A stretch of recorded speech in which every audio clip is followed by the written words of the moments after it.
देवियों और सज्जनों, स्वागत है। आज हम बात करेंगे उस त्योहार की जो भक्ति से हवा को भर देता है, गणेश चतुर्थी। यह आनंद, खुशियां और आशा का पर्व है। यह सीमा और बंधन पार कर लाखों दिलों को एकजुट कर देता है। हम देवता गणेश जी का स्वागत करते हैं, विघ्नहर्ता, बुद्धि के देव, लंबोदर, शिव पार्वती के प्रिय पुत्र, जो नए आरंभ का संकेत हैं। हम उन्हें सिर्फ घर में नहीं, अपनी जिंदगी में भी बुलाते हैं। हर नए काम से पहले हम कहते हैं, श्री गणेशाय नमः। यह त्योहार अपने जीवन के शुरुआती दिनों में भी हमें एक आध्यात्मिक पाठ पढ़ाता है।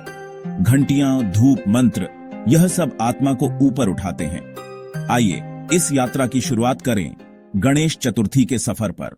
हर महान कथा की एक यादगार शुरुआत होती है। देवी पार्वती ने स्नान से पहले अपने तन की मिट्टी से एक पुत्र बनाया, गणेश। उन्होंने कहा, तुम द्वार पर खड़े रहना, किसी को अंदर न जाने देना। वह निष्ठा के साथ खड़ा रहा, केवल मां की आज्ञा जनता था। प्रभु शिव लौटे और उस अपरिचित बालक ने उन्हें रोका।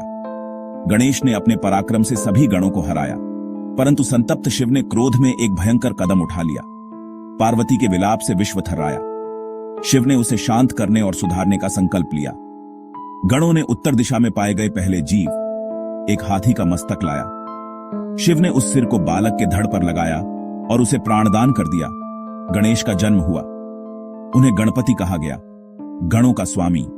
सभी कार्यों से पहले उनका पूजन अनिवार्य हुआ। त्योहार की शुरुआत होती है प्राण प्रतिष्ठा या स्थापना से। हम मूर्ति को घर लाते हैं, उसे सम्मानित अतिथि की तरह आमंत्रित करते हैं। कारीगर महीनों से बनाते आए हैं, छोटे से लेकर विशाल प्रतिमाओं तक। परिवार बाजार से सुंदर मूर्ति लाता है, उत्साह और अपेक्षा से भरा हुआ। मूर्ति को मंडप पर सजाया जाता है और पूजक मंत्रोच्चार करते हैं। नेत्र खोलने की परंपरा के साथ मूर्ति जीवित प्रतीत होती है। वह अब कीर्ति स्वरूप है।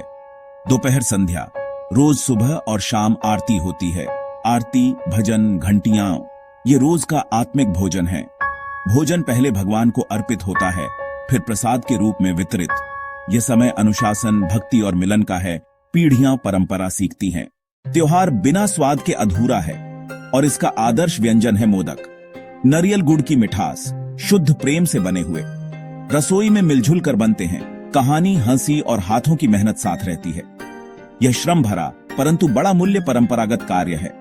उकड़िचा मोदक नरम और तला हुआ कुरकुरा दोनों प्रिय हैं। 21 मोदक का प्रसाद विशेष शुभ माना जाता है।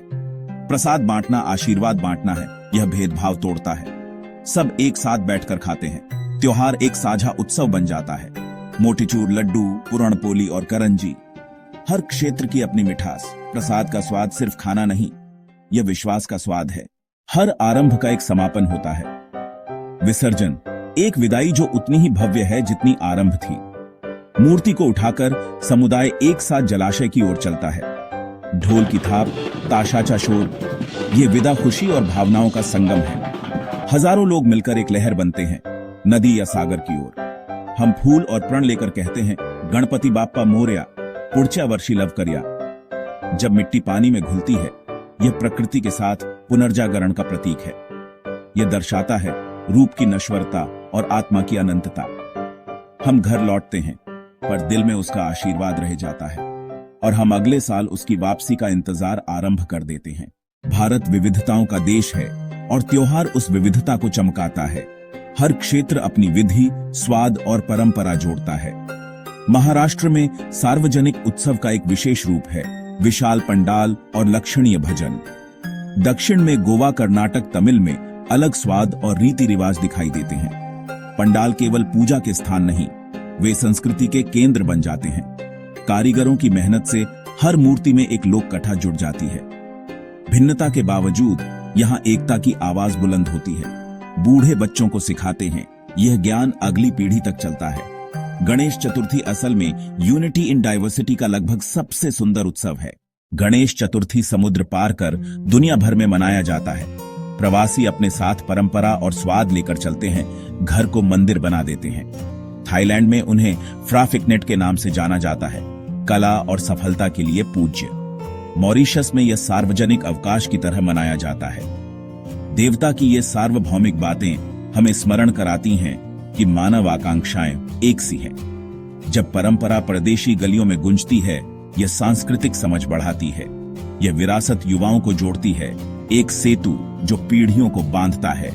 गणेश चतुर्थी यह दिखाता है कि भक्ति की भाषा सर्वत्र समझी जाती है।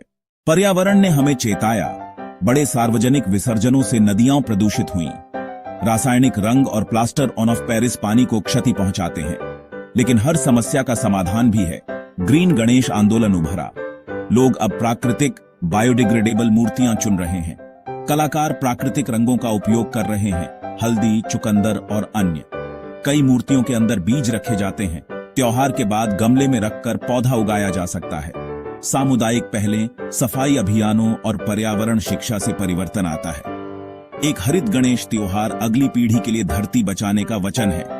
भक्ति और विवेक एक साथ चल सकते हैं। हरित गणेश वही संदेश देता है। तो आखिर क्यों यह त्योहार हर साल इतना खास हो जाता है? उत्तर है आस्था, समुदाय और आशा। ये 10 दिन केवल उत्सव नहीं, ये एक आध्यात्मिक रीसेट है। यह हमें विराम देता है, भीतर झांकने का अवसर देता है और फिर आगे बढ़ने की शक्ति देता है। बड़े सिर से सोचो, बड़े कान से सुनो, छोटे मुख से कम बोलो। यही उनके संदेश हैं। यह त्योहार हमें जीवन का सरल गहरा पाठ पढ़ाता है। जब मूर्ति डूबती है, आशीर्वाद दिल में रह जाते हैं और हम अगले वर्ष की प्रतीक्षा करते हैं। गणपति बप्पा मोरया, अगले साल जल्दी आओ। धन्यवाद। इस त्योहार के सौरभ को अपने दिल में